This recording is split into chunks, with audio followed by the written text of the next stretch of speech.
எல்லாருக்கும் வணக்கம். நான் doctor Sphoorty Arun. Ice cream, sweets இதெல்லாம் சாப்பிட்றது இப்போ ஒரு பெரிய ஃபேஷன் ஸ்டேட்மெண்ட் மாதிரி ஆயிடுச்சு.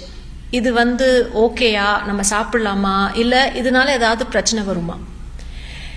இப்போ கரண்டாக நீங்கள் பார்த்தீங்கன்னா நம்ம டயட் ரொம்பவே வெஸ்டர்னைஸ் ஆக ஆரம்பிச்சிருச்சு. இது ஒரு சைடில் பர்கர்ஸ், ஃப்ரைஸ் அப்படின்ட்டு இருக்குது, இன்னொரு சைடில் ஐஸ்கிரீம், கேக்கு, ஸ்வீட்ஸ் சாப்பிட்றது. இதே நம்ம ப்ரீவியஸ் ஜெனரேஷன், நம்ம பாட்டி தாத்தா காலம்லாம் பார்த்தீங்கன்னா எப்பயாவது ஒரு ஃபங்க்ஷன் இல்லை மாசத்துல ஒரு வாட்டி ஏதாவது ஒரு ஸ்பெஷல் அக்கேஷன் இருக்கும்போது வீட்லேயே ஒரு ஸ்வீட்டை சமைச்சு அதை சாப்பிட்றது சகஜம்.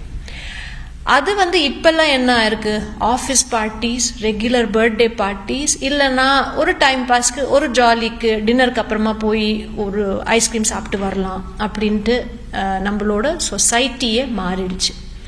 ஸோ இதனால என்ன ஆகுது, நிறைய பேருக்கு உங்களுக்கே தெரியும், நம்ம diabetes capital of the world.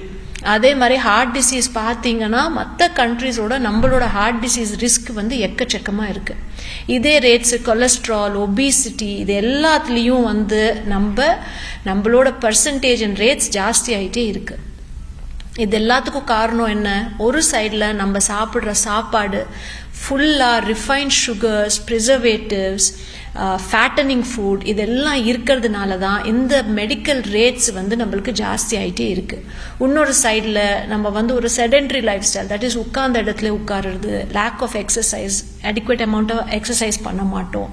இந்த ரெண்டு காம்பினேஷனால தான் நம்மளுக்கு இவ்வளோ மெடிக்கல் ப்ராப்ளம்ஸ் வர்றது. ஐஸ்கிரீம் ஸ்பெசிஃபிக்காக நீங்கள் பார்த்தீங்கன்னா, ஐஸ்கிரீம் ஆக்சுவலி பார்த்தீங்கன்னா it is nothing but milk, cream, sugar. அதுவும் நம்ம இந்த கமர்ஷியல் ஐஸ்கிரீம்ஸ்னு பார்க்கும்போது ஒரு ஸ்ட்ராபெரி ஐஸ்கிரீம், மேங்கோ ஐஸ்கிரீம் அப்படின்னு சொன்னும் போதும் அதில் நிஜமாவே ஸ்ட்ராபெரி, மேங்கோ போட்டு அந்த ஐஸ்கிரீம் பண்ணுறாங்களா, இல்லைன்னா ஏதாவது ஒரு கலரு, ஃப்ளேவரிங்ஸ் போட்டு பண்ணுறாங்களா? ஸோ அதுலேயும் உங்களுக்கே ஆன்சர் தெரியும். மெயினாக ஃப்ளேவரிங், கலரிங் இது வச்சுட்டு தான் நம்ம அது ஒரு சாக்லேட் ஐஸ்கிரீம் இல்லைன்னா ஒரு மேங்கோ ஐஸ்கிரீம் அப்படின்ட்டு சொல்கிறோம். ஸோ இதில் நிஜமாவே பெனிஃபிஷியலாக ஒரு ஃப்ரூட்டும் என்டர் பண்ண மாட்டாங்க. ஸோ நம்ம சாப்பிட்ற அந்த சின்ன கப்பே கூட நீங்கள் எடுத்தீங்கன்னா அது ஃபுல்லாக refined sugars and artificial preservatives and கலர்ஸோடு தான் பண்ணுறாங்க. ஸோ இது நம்மளுக்கு எந்த விதத்துலையும் எந்த ஃபார்ம் ஆஃப் நியூட்ரிஷனும் கொடுக்க போகிறது இல்லை.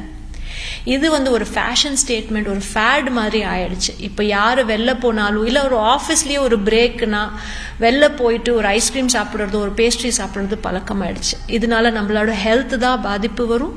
இதனால ஒபிசிட்டி, வெயிட் கெயின், அதனால வர டயபெட்டிஸ், கார்டியாக் ப்ராப்ளம்ஸ் இது எல்லாமே நம்மளுக்கு ஒரு ஹியூஜ் ஹெல்த் பர்டனாக மாறப்போகுது.